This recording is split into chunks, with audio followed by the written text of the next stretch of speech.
ただいまから浜松凧の会設立20周年記念全国凧揚げ浜松大会の開会式を開催いたします。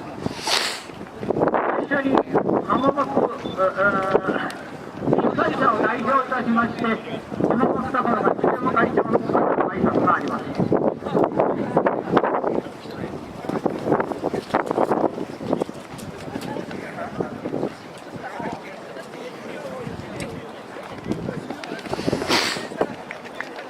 皆さんおはようございます。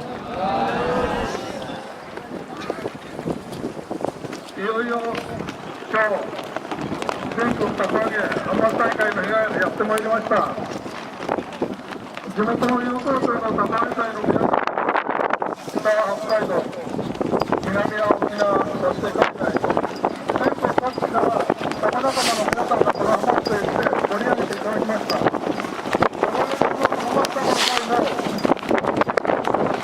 20周年を迎えることができました。これからもよろしくお願いします。